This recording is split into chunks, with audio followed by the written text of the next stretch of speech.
أيها المزمل قم الليل إلا قليلا نصفه أو انقص منه قليلا أو زد عليه ورتل القرآن ترتيلا إنا سنلقي عليك قولا ثقيلا إن ناشئة الليل هي أشد وطئا وأقوم قيلا إن لك في النهار سبحا طويلا واذكر اسم ربك وتبتل إليه تبتيلا رب المشرق والمغرب لا إله إلا هو فاتخذه وكيلا واصبر على ما يقولون واهجرهم هجرا جميلا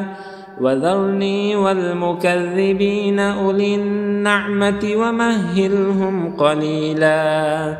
إن لدينا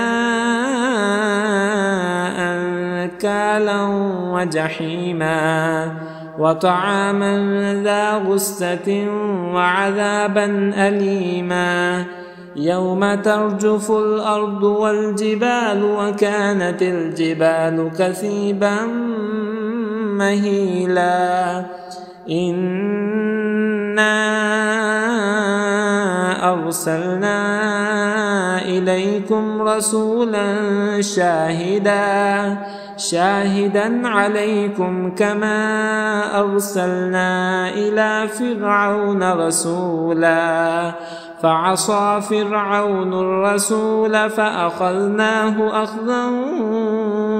وبيلا فكيف تتقون إن كفرتم يوما يجعل الولدان شيبا السماء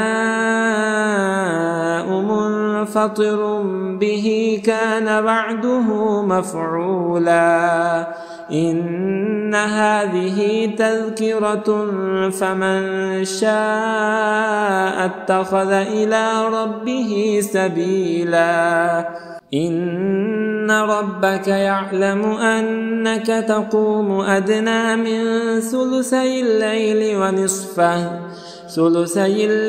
ونصفه وثلثه وطائفة من الذين معك والله يقدر الليل والنهار علم أن لن تحصوه فتاب عليكم فاقرؤوا ما تيسر من القرآن علم أن سيكون منكم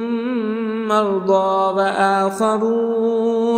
وآخرون يضربون في الأرض يبتغون من فضل الله وآخرون يقاتلون في سبيل الله فاقرؤوا ما تيسر منه وأقيموا الصلاة وآتوا الزكاة وأقرضوا الله قرضا حسنا وما تقدموا لأنفسكم من خير تجدوه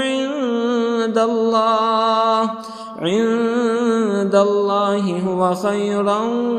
وأعظم أجرا واستغفروا الله إن الله غفور رحيم.